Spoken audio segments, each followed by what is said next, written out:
Hello, everybody. Pastor Boyle here from Revival Baptist Family Camp. And this is now our third year with a question and answer session with our pastor friends. I have Pastor Matthews and his wife here. I have Pastor McMurtry and his wife, my wife as well. We've all come together to just set aside some time to answer questions about raising children, marriage, homeschooling, anything really in regards to family. And as a disclaimer, none of us here claim to have all the answers.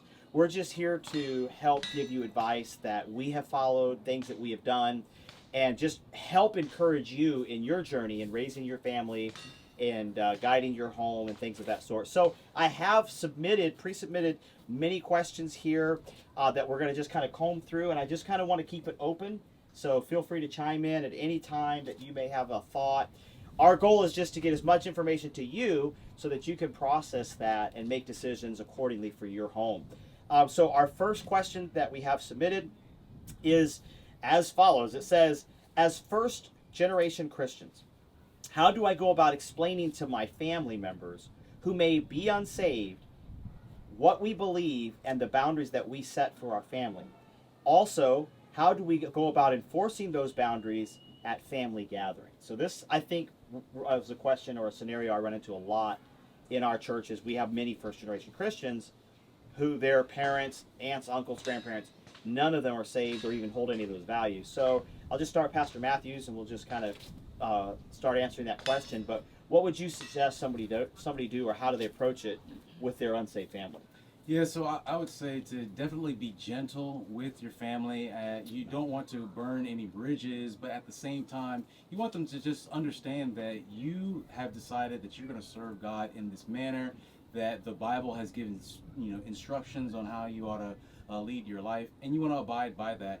And hopefully, your family will understand that you have convictions, you have certain standards that you want to live to, and it's not a time to start a fight or go after them because they're not saved or they're not on board with you. It's just a time to just let them know, hey, I would appreciate it if you acknowledge that I have my beliefs and I'm serving God, and you have your beliefs, and that's why we won't be at the family reunion this year, or what have you. And so that's how I would say to approach that.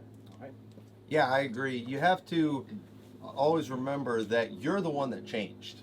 If you're a first generation Christian, you used to be what they were. So then if all of a sudden you're coming out swinging and condemning them, they're just going to see you as a hypocrite because they've not had a chance to see any change in your life. They're not going to understand these things.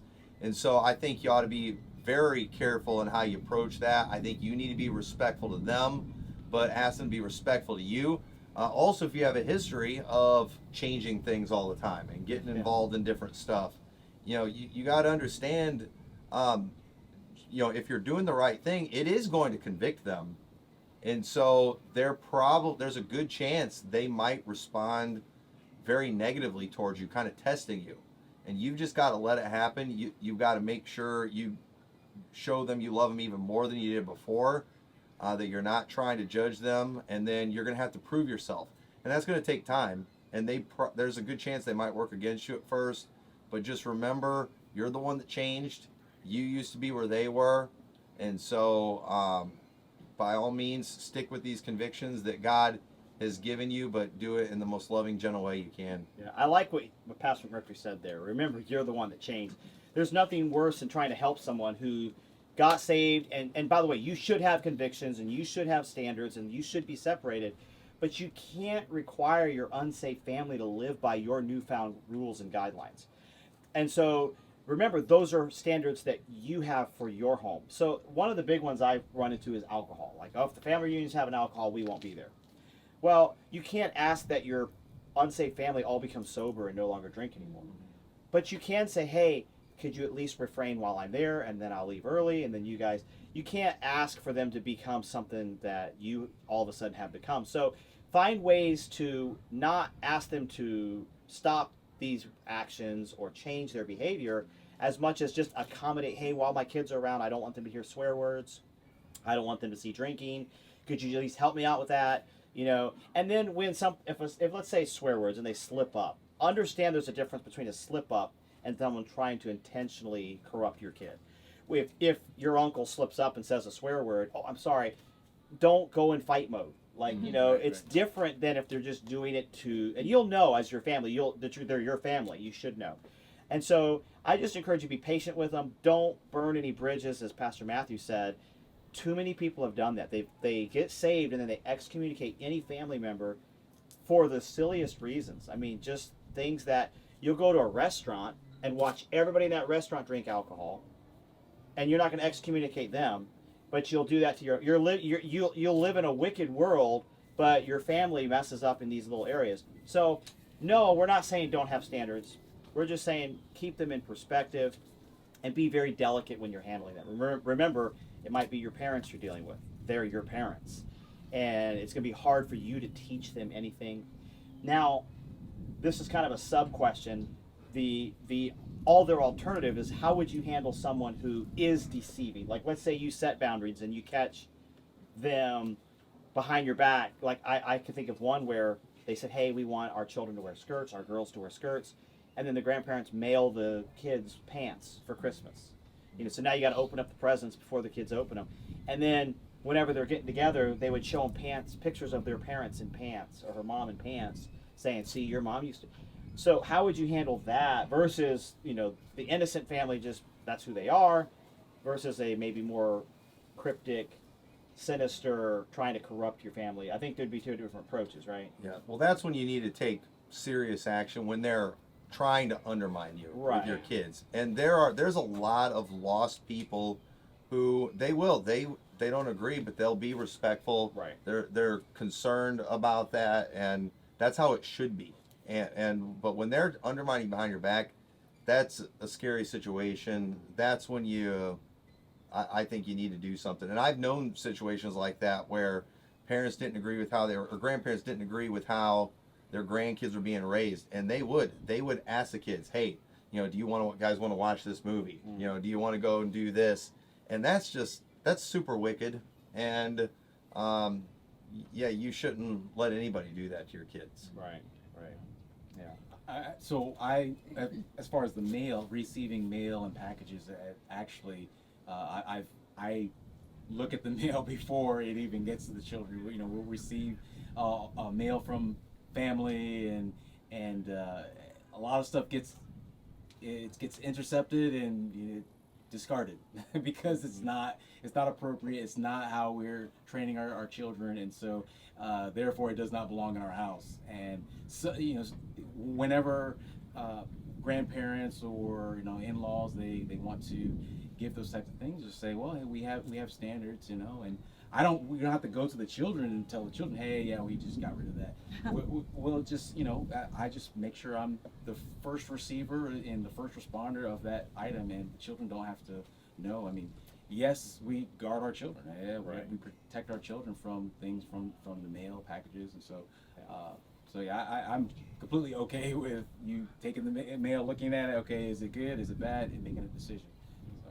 Yeah, and then the other thing is, don't try to convince your family why you're doing these things. They're not going to understand. They need to be saved. Yeah. That's what they need. They need salvation. If you're going to preach anything to them, preach Jesus, preach salvation. But don't sit there and, well, let me show you the Bible why we don't want my girls wearing pants and why we don't. These are just some standards and rules that we want to guide by. Hope you understand, Mom. Hope you understand, Dad.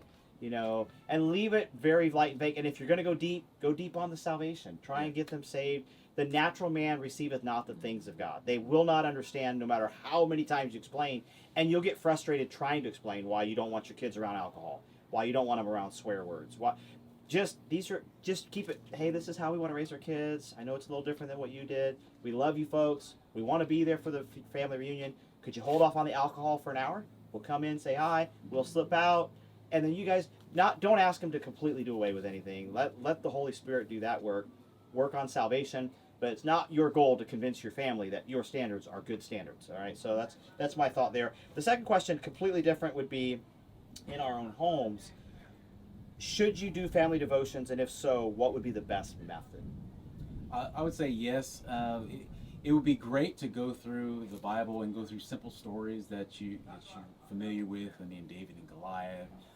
You can go through, you know, Jesus preaching to the 5,000. The loaves and the fishes, those types of things. But also, you can go through Proverbs. I mean, just read one verse going through the Proverbs and then expound upon it as the father of the family. It's your job to manage the spiritual health of your family, and a part of that is knowing the Word of God and expounding upon it unto your family, your children, and let them know that you're interested in what wisdom is, what the Bible says, and that way they will be on board with, oh yeah, well my father, he actually likes the Bible, he reads the Bible to us, he teaches us, and I would say make that a standard.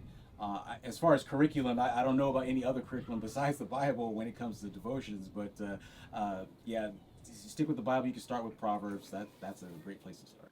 Yeah, we've never really had like a specific family devotion routine, which seems a little foreign to a lot of people. But my philosophy always was they're in church all the time.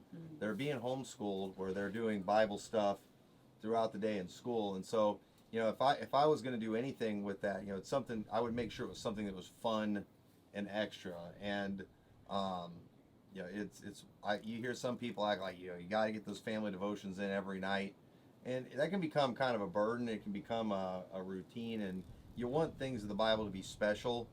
And I think as a father, you're kind of the pastor of your home, and so it's what you think you need. And sometimes in churches, if like, hey, we need a revival meeting or something like this, it's whatever you think your family needs spiritually at that time. And so don't overdo it. Don't make it something your kids dread and don't like. If you're going to do something, make sure it's special and you're not just going through the motions of it. Mm-hmm. I liken it to, it's a personal relationship, so we encourage our kids to have a personal relationship rather than a corporate relationship. But I liken it to anybody that's into any kind of fitness or health. Usually, and I'm going to use a broad brush and probably, will mispaint some, but usually the ones who are like to the T, to the letter, they fizzle out. You got to get up at 6 and you got to work out. People who just learn how to adapt their lifestyle are usually the ones that do well and they do long. And what I found is there are people, when it comes to living the Christian life, they have to get up in this, they got to pray for this long and read their Bible this way, and they don't usually last long. I'm interested in raising a family that their relationship with the Lord and their growth is sustainable. So ask yourself, are you doing something that is sustainable? Does the method of devotions, you're waking your kids up at 5 in the morning to have these devotions because you got to have the devotion. Well, how are you really doing any favors there? And all you're going to do is create someone who fizzles out. And so I always look for ways to make it to where, as a family, as Pastor McMurtry even mentioned, it's like, it's a church. What is the need at the moment? And if there's a need, then we'll sit down. Hey, as a family, we're going to study through the book of Romans. And we would study through the book of Romans as a family if that was a need, or whatever, Proverbs in that case. But remember, if your home is proper, you're homeschooling, right? So penmanship class, guess what our kids are writing out for penmanship? Bible verses, right? It's time for Bible memory. What are they going to be doing? They're going to be memorizing Bible verses. It's time for extracurricular reading. What do you think they're going to be reading? Bible, right? So there's a lot of Bible that gets incorporated that doesn't get classified devotion, but you're teaching that book. And to me, that's far more. That's the difference. The difference using the fitness would be actually living a busy life and putting in all these steps, or getting on a treadmill and walking for an hour. You're more likely to, if you're living a busy lifestyle, maintain those steps because you have to go. You're not really counting. Versus you get on the treadmill and you start the clock for an hour. Devotions, I got to do it. Or how about incorporate into your everyday life, and now you're doing it all the time, and without knowing it, you've got all your steps in that day. So, just be mindful that you can adapt it to your family, whatever your family needs. But anyway, number 3, what are the responsibilities of the wife to be the keeper of the home? And should the husband help with any of those, or are they solely the wife's job? I want to know who asked this. That's what I want to know. Tommy who asked McMurtry. this question. That's what I want to know. Yeah. Should we? We will keep it anonymous as we promised, so nobody I'll will let my know. wife answer this one. Sure. What are the responsibilities of the wife? Well, the Bible does talk about the woman guiding the home. Amen. So I like to tell women that we are the queen of the castle.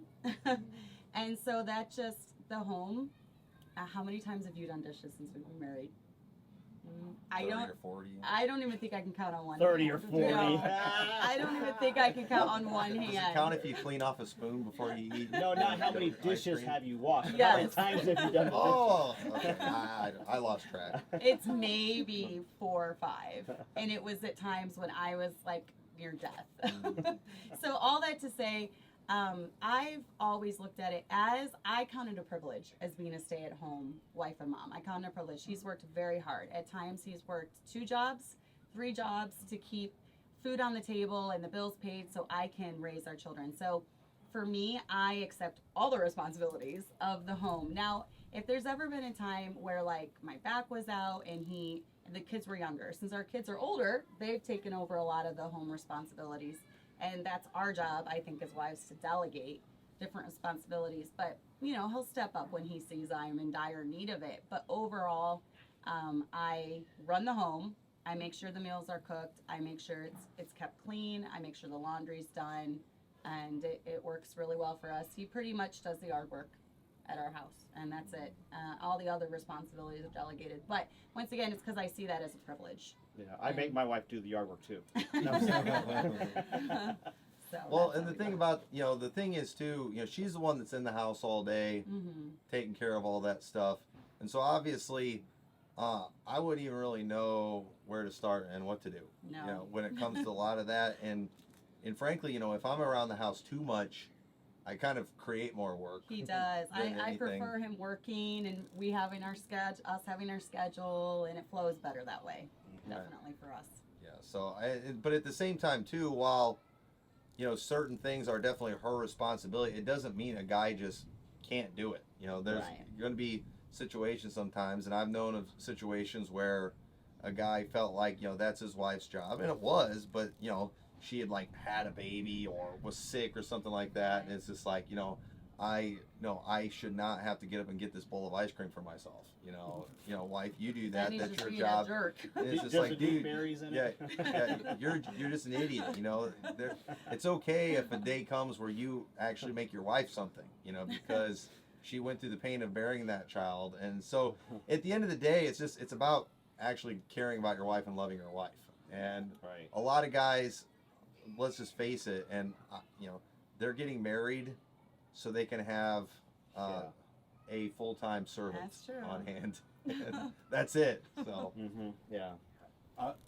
So I would say everything that needs to be done in the house, guiding the house, it is my wife's responsibility, and things that she requires my help, she'll just say, hey, can you help me with this? And I'll help her. I'll just say, hey, yeah, I'll do that. But most of the time when it comes to the things in the house, like Pastor McMurtry was saying, I would actually be a hindrance to her getting stuff done. I would be, because I don't know where to start, or I'm not really sure. But if a chair is broken, okay, I'll go fix the chair, because she needs a chair for schooling, or the table, things that she needs. She just asks me to do it, and I'll do it. But like 99% of the time when it comes to things inside the house, she does it.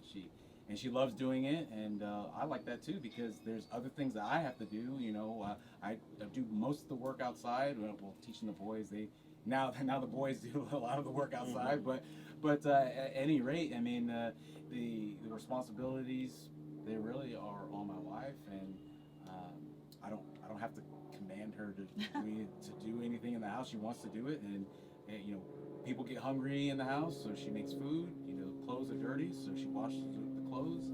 Dishes need to be cleaned, so children clean the dishes. Okay, and so it works, and that's the model, the pattern that God designed. The men do the hard work outside and inside the house, and the wives do harder work. Cleaning the house, making sure it's prepared for the whole family to be able to enjoy each other and serve God better. So Yeah, I think of it like if you were co-owners in a business, and your goal was to succeed that business, because if that business succeeds, your revenues are going to go up, you're going to have money. So in a setting where the goal is not what's my duty, the goal is succeed this business, right? So that might mean you're cleaning the toilets even though you don't have janitorial duties. I'm the office manager. Well, yeah, but they need cleaned, and the business needs to succeed. And so you'll find people who are in management or ownership of businesses, they don't have a list of duties. The entire thing is their. Now they may delegate, but at the end of the day, it's still their job to do it, and they're going to make sure that it gets done. So if you think of it, your goal as husband wife, you're one in the flesh, the Bible says. Your goal is to raise a successful family. And so if you have to give a job description to your wife, and then she's got to follow, well, that one's not on my job description, that one's on your job description, you have more problems than you realize. It's not about, well, this is my list and this is your list and I'll never violate mine and you never violate yours. It's more about working together to get the family together. So for instance, you come home and you see your wife's just had a rough day. That's when you might just say, take her out. Let's go out for dinner. Let's do something. You're going to see what's needed. And so there might be times, I can remember taking the babies in a stroller and coming home from work and I'm tired, but I come in, I can just see Robin needs a break. I loaded the babies in the stroller and went on a walk and said, hey, take a nap. Oh, no, I don't take a nap. I'm taking the kids. And we went on up, Daddy and the two kids, we went in a stroller, walked. Well, that's not my duty. That's the wrong way to look at it. That's the wrong, complete way. Our goal is to have a successful marriage and successful children. So whatever I need to do to make that happen, I'm going to do that. Now, if you have someone lacking, the husband won't work, then it creates a problem. Or the wife won't do her duties. Well, then that creates a problem. But I think work those things out as a married couple, and you'll find the responsibilities just naturally flow. No, have we anybody here ever sat down and had a list of responsibilities that you're like, okay, you do the dishes, you're gonna, and I'll, no, it just happens, right? Right. And I think that's the bigger issue there. What is it with dads taking their kids on walks? He does that all the time. It's Hannah and Kelly. Let's go on a We walk. don't know what to do in the house. Yeah. Let's go on a walk. But We're hoping they fall asleep. if we want to get technical, the reality is, and there's a lot of this in this movement, a lot of men, they don't have wives, they have concubines. And technically, concubines are often defined as just like a woman that's not really your wife that you just sleep with. But in the Bible, Hagar, she was listed as Abraham's concubine and also as his wife. And the reality was back then, a concubine was more of like a lower ranking wife, where she was there to help serve the man, even bear children. But the wives, they were more like queens of the castle, and they often had handmaids that would help them with things, because that woman, the wife, was one that was one flesh with a husband. She was loved, and he would have children with her too, of course, because every woman wants children. But they were very well taken care of. But the concubine, she was more of just kind of a servant, and she was there to sleep with, to do work, to even have some children. But they didn't have the same love and care for them. And that's kind of what guys are looking for today. They're looking for a full-time servant in their home that they can sleep with, have some kids with, they can boss around, but there is no love. There is no equality. There's no one flesh or anything like well, not even just there isn't a physical sense, but they're not a unit. Right. And man, I can't think of anything worse than my daughter getting stuck as some dude's concubine. Right. Yeah. Well, you could see that when the single 35-year-old man comes and it's like, so when I get married, does my wife have to do the laundry and this? And this is the best analogy I can use to describe that is trigger happy candidate at police academy. Yeah. And he's like, so when I get the badge, can I shoot people? And don't ever give him a badge, right? Because when he has a badge, he'll have the authority to shoot someone, and he'll have the authority to use that taser. He'll have the authority to arrest you. Now, we can fight that in court, but when that badge is on, he has that authority. When you're married, you are the head of that house. But if you're talking like that before you're the head of the house, you don't deserve that position. And if you're the girl in that relationship, run, because he's trigger happy. There's a lot of red flags there, and so that's the only way I can really describe. Yes, you have that authority, but if they're wanting to misuse that authority, something's wrong. Yeah, if they're asking about is it okay before they get married, especially if it's okay to use corporal punishment on their wife, it's just like, then it's just like, so those guys are out there. They want a concubine. Yeah. I just wanted to add something to that, and that is, everything when it comes to marriage, everything really is the man's responsibility. You know, it falls on him, and so if things aren't getting done, like you can't go to God and be like, well, the dishes are dirty because my wife, the woman thou gavest. Yeah, the woman that thou gavest me. It's like, wait, hold on a second. If the dishes aren't getting done, make sure the dishes are done. That's the goal. You make sure the dishes get done. Make sure the clothing is washed. Yes, the woman, like she wants to do that, but in the case that she can't, well, it's your fault, your job, man, that if it doesn't get done. So every man that's married needs to take that responsibility on himself if his wife can't do it, because it's his job, it's his household. He's got to make sure that it's getting completed. So well, that'd go back to the analogy of a business owner. Yeah. That's the difference between a business owner and an employee. The employee, if it doesn't get done, he clocks out and goes home. The business owner, it doesn't matter if that's my job duty. I have to get this done, whether I hire someone to do it or I do it myself. All right, number 4. What advice do you give to a parent who has a teenager that's in rebellion? Any takers? First off, let them ask for your advice. Like that parent, if somebody, your advice you give to somebody else's. Right, what advice would you give to a parent who's dealing with rebellion? So this is the person with the rebellious teenager asking. With the rebellious. Oh, okay. I misunderstood that. No. Yeah, I'm going to tell you your kid's rebellious. Yeah. No. Wait for them to What ask. would, and I know with a question like that it is vague because there's all kinds of rebellion. But what advice would you give to someone whose teenager is in rebellion and the parents are struggling? What can a parent do to help pull their kid out of that rebellion? I do think one thing that's important, because again, there's a lot to that. What's the nature of the rebellion? When's it popping up? But one thing that I learned from being a youth director for several years that helped me a lot, especially when I had teenage boys, is that boys go through a just completely brain dead stage, is what I call it. Like when they start hitting puberty, going into junior high, it's like their brain falls out of their head and literally quits working, and it's very frustrating. And a lot of times they seem like they're being rebellious, but the reality is they're just stupid. And I've read some articles about it before. It is actually a scientific thing. Their body is changing, their brain is literally changing, and so you do have to have a certain level of patience with like junior hires. It's not so much rebellion as it is stupidity, but it comes natural. So be merciful. But then when they start getting older, and they're kind of past that stage, part of growing up is becoming, for men especially, is becoming independent. Right. And the fact that they're not willing to just go along with everything you say, like when you were little and you could tell them, you were Superman, or you could beat up Superman and they believed you, that day is going to come where they're going to figure out you're not the strongest, you're not the smartest. Sometimes you do dumb things as a parent. And, the reality is part of that independence, it's God's way of preparing them to leave the nest, which is what they're supposed to do. They're supposed to leave father and mother. And so, I wouldn't freak out about it that much. It's just, but what you do have to work on is making sure you have their heart, that you do try to remember what it was like for you.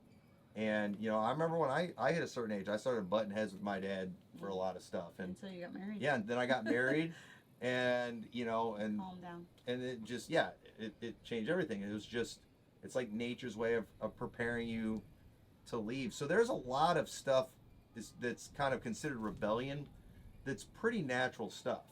Right. So don't freak out, calm down, but here's how you deal with it. And with boys, sometimes they need to just burn off some energy.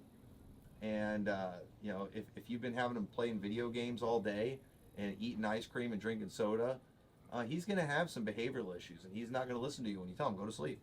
He's going to be getting up and running around and doing stuff. And so sometimes we do things, we set them up for failure, and then we think it's rebellion, and sometimes it's bad parenting. Mm. So it's a not vague question, but there's a lot to that question, and it depends really on what the nature of that rebellion is. But one thing I have noticed, I've got 3 teenagers, one thing I've noticed is that their behavior does change when you engage with them, talk with them, ask them normal questions. Not just, did you have a good day, but ask them what they did or what they learned. Was there anything interesting about their day? Or pay attention to the details that in things that they've produced, like if they've produced a certain a drawing, or they have an idea for a game, or they engage them on that level to where I've seen that the behavior kind of changes. It's not really rebellion, but they might seem down, or maybe it might seem like they need a little extra attention. And I would say, from a father's perspective, give that attention to them by asking them questions, engaging with them, and their behavior, I mean, almost immediately changes. You do have to have patience. Okay, it may take 5 to 10 minutes to sit down and talk with them, but those 10 minutes, those 5 minutes, they are very precious minutes, because you actually gain the heart of your child, your teenager, and again, depending upon what the rebellion is, or what the nature of that repulsion is, you just engage their heart, and go after that heart, and be in their life more and more, and keep it consistent too, if you can, as consistent as possible, because children, all the way up to so my oldest will be 16, but what I see is that as they grow up, it's going to be the same. They need a father, they need a mother to acknowledge that they exist, and so it may be as simple as just engaging them where they are, asking them questions. I think some great answers there, because I think people are too quick to identify rebellion whenever there's any kind of dissidence of any kind, whether it's because sometimes it's just you're asking too much of your kid.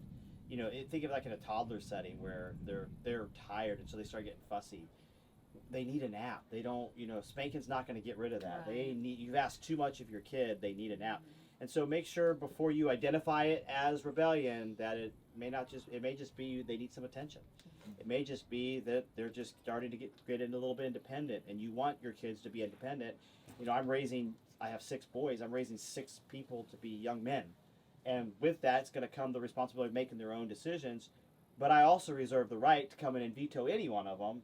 Even if we have to butt heads, I reserve that right to veto it. But they have the liberty to make those decisions until they don't. And so that could be labeled as rebellion if they make a decision I don't agree with. So be careful with that. And then if they're in open rebellion, that's where local churches come in. That's where you need a pastor. You can sit down and say, how do I do that? You can't. This setting won't fix it. Mm-hmm. You need a local church who can, sit down, and your pastor will help you with that. Well, that what Brother Theo said too about, engaging with them. I always say this: every boy has what I call a motivator. They have something that they're interested in that is not bad, that you can use to keep them focused. Because boys they're very scatterbrained at certain ages, but you can almost always find it. When I was in the Christian school and the youth director, one exception, there was one boy I never could find his motivator, and it drove me crazy. But I would always find what motivates this boy to get something accomplished and to do something. There's always something that will get them focused, whether it be like a sport, whether it be a hobby or whatever, something that's not sinful, that good. And it's okay for them to have things like that they like and they enjoy. Figure out what that is and use that to, help them focus and to do right. And boys need challenges, they need adventure, and you got to find out what it is that makes them tick. Yeah, amen. Good answers. Here's one regarding the wife and work and employment. Should a wife ever work outside the home? And what about a home-based business? So is there ever a scenario where a wife should work outside the home? And what are your thoughts on home-based businesses? So I would say no. A wife should never work outside of the house. There's a lot of work that has to be done inside of the house, and that's kind of where I would draw the line. Now I know that we're talking about wives, right? So we're not talking about widows or older women that their husband has passed and they don't have any children around. We're not talking about those. But wives who have children at the home, their husband is working, they do not need to be outside of the house, going off getting a job somewhere. It puts her at risk, which puts the family at risk as well. And one of the risks are that there are men, at the workplace that are going to be looking at your wife, maybe even pursuing your wife, saying things to her, making her feel bad about you as a husband or whatever, and that is a risk. And that's one reason where there's many reasons, but that's one reason where the wife just need to be outside of the house. She needs to be with her family, with her husband, with her children, with her home.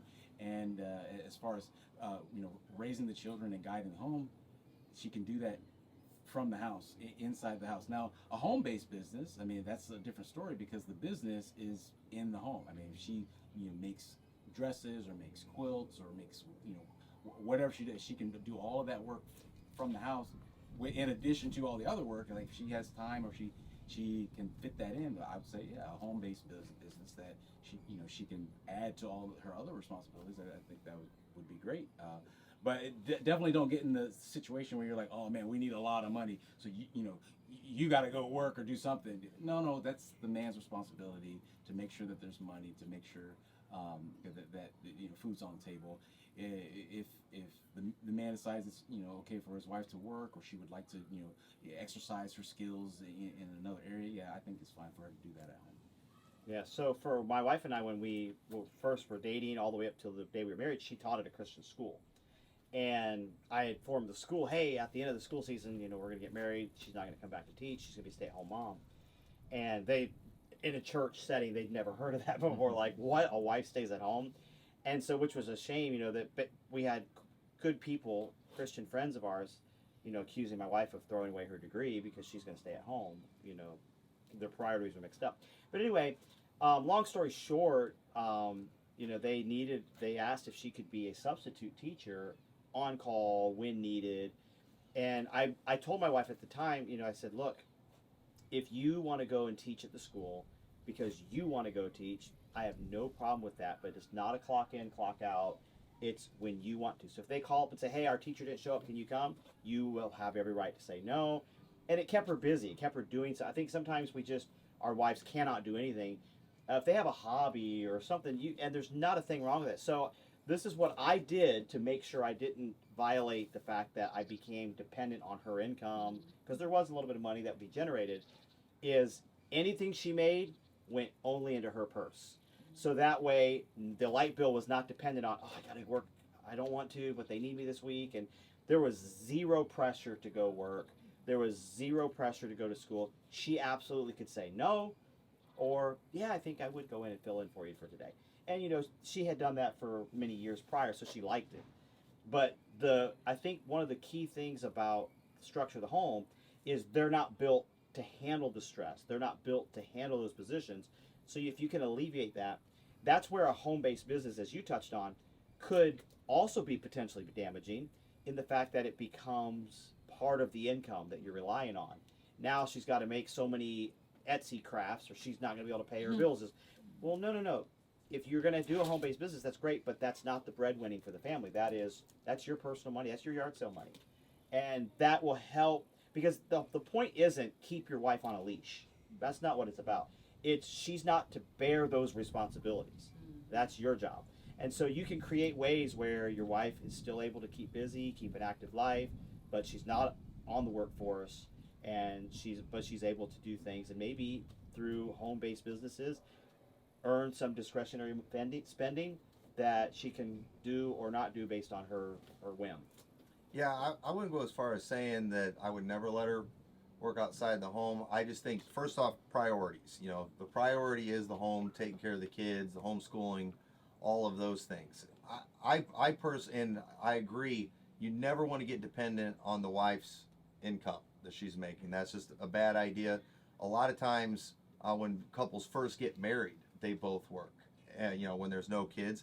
I don't think there's a problem with that, but I do think it's dangerous for you to get used to that income, because then when the kid comes, now you're in a situation where, you might want to force her to work because you got to pay that huge mortgage and car payments.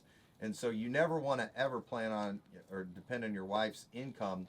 But when it comes to like working outside, I think as long as it's a situation where there is a safe environment, where you're not dependent on it, I look at it more like, I think it's okay for your wife to have, I think it's good for both couples to have an outlet, something they enjoy. And so if there's something that she can do where she's able to make money that she enjoys doing, that's not creating stress, that you're not dependent on, and it might be, there's she's done piano lessons for Arts Academy before.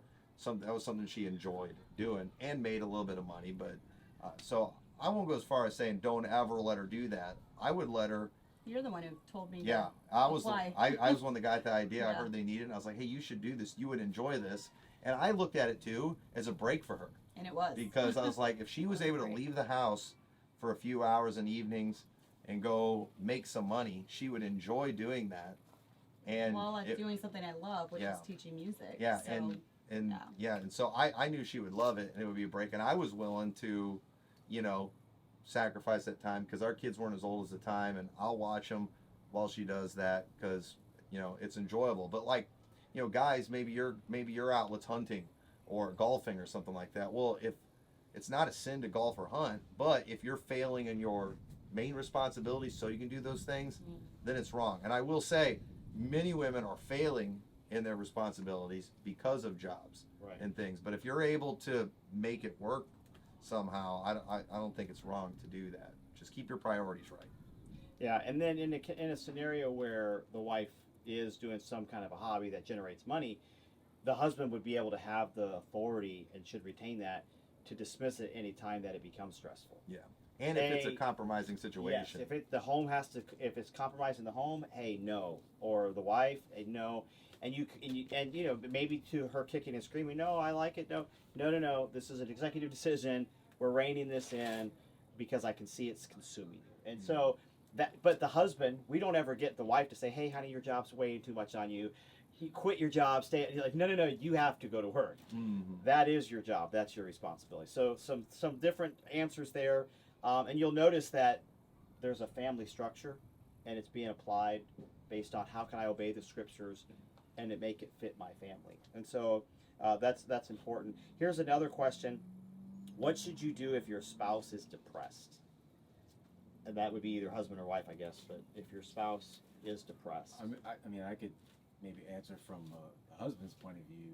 You know, if I, you know, well, number one, I take it upon myself to try to know what my wife is feeling or how she's feeling, and when I detect or perceive that, you know, she's, you know, not feeling well, then, you know, I'll talk to her more, ask her questions, and it does take a while, you know, to get in there and actually to get the answers out, you know, to talk to her. But I mean, be persistent, keep asking the questions, be there, hold her, talk to her, you know, kiss her. I mean, she is your wife, and you know, you don't want her to be upset or incapable of, you know, being the wife or the mother that she should be or can be. And so if at any, you know, time she's maybe feeling depressed or that means everything, I need to drop everything. Priority is making sure that she's healthy, that she's fine, that she's doing well. And if she's not, well, to stay there with her, you know, make sure that she's healthy and doing fine. And it's not something to take lightly. I know current vernacular, people will say, oh, she's my partner. She's not your partner. I mean, you are one flesh. You are together. So if she's depressed, well, then you should be upset about that. There should be something as a man, as a husband. If she's depressed, if she's feeling, you know, upset or somehow emotionally displaced, you got to fill that gap. You know, drop whatever you're doing. The most important thing is making sure your wife, not partner, your wife is well and you know, able to enjoy life, enjoy the family, enjoy you, and be able. And it makes her be able to serve God even better. I don't think you've ever been depressed before, but stressed maybe. But I would just say be there, just be there for your spouse. He does a really good job of just being there for me. If I'm ever depressed or even just stressed, if I'm stressed out, he's there, be there for it. He's there for me. My husband doesn't have to dig. I'll just tell him. There's no digging with us. I'll tell him exactly how I'm feeling. So Yeah, I don't like the mind games and where you have to No. guess and all that. we just tell each other. Yeah, when I'm stressed. when we first I'm got, upset. when we first got married, you know, she would try pulling the thing where it's like we were gonna go out to eat and she doesn't want to ask for the nice place. You know, she didn't want to just say what she wanted. I always found that annoying, so I always just told her, we're going to McDonald's until you tell me something different, you know, because I want to go where she wants to go. You know, but yeah, so it's like you have to have good communication. Yeah. Otherwise, another thing that helps her out is just make her a nice cup of coffee laced with antidepressants. I've never been on antidepressants. Starbucks, though, But you do drink a probably lot of helps. coffee, I do so drink a I'm lot of curious. Yeah. I don't think they're laced with Now I'm wondering though. Maybe that's why I've never been depressed. No. I'm Coffee wondering. is her The antidepressant. backstory. Yes. So I would say this: if you are in a situation where your wife is depressed, from the husband's perspective, depression will cause you to retreat. And as a husband, you need to not let that happen. You need to pull her out of that, and yes, talk to them, yes, love them, yes, care for them. But they're going to be like, I just want to be left alone. They don't need to be left alone. Right, That's yeah. not what they need. And so you try to help them take the kids, and you just go off and let them sulk in that dark spot. That's bad. That's a bad. It'll exponentially get worse. Right. And so know what they need, and then pull them out of that and help them in those situations. No, honey, we're going to go to church. We're going to go. I know you don't feel like it, but come on, load up. I'll take care of the kids. And what you'll find is the Word of God works. Church is good. Fellowship is good. The singing, it'll lift their spirits, and they may not say it, but they'll be glad. And I've just seen too many parents or husbands, when their wife goes into a depressed state, they just let her alone, and then whenever she's ready, she'll let me know that, and it just spirals down. Because when you interact with people, and I don't know all the scientific terms, but it stimulates the chemicals and the hormones that you're imbalanced on, and it gets you back where you need to be. When you retreat, it exponentially makes it worse, and you get darker. So Can I add something too? A Sure. lot of times, this might be coming from a husband asking about a wife who has 3 kids 3 and under. A lot of times it's just a season of life that's a little bit more difficult. So a lot of hormonal changes can be happening, a lot of different emotional things can be happening, and there's just going to be tougher seasons of life that you just got to get through together. So that's something to be aware of too. And there are natural things that you can do too with a woman if her hormones are off or something. There are natural things that you can do to help that. So yeah, so that's a very complicated subject with these are just the simple overview answers. right. But there's a lot that you can do. But I like what you said. It is your job. You're you're married, and you want to work those things out. You want to make sure your home is happy and healthy. But anyway, I think that's all the time that we have. There are many more questions. We didn't get to them. We will have some question and answers before the service this evening.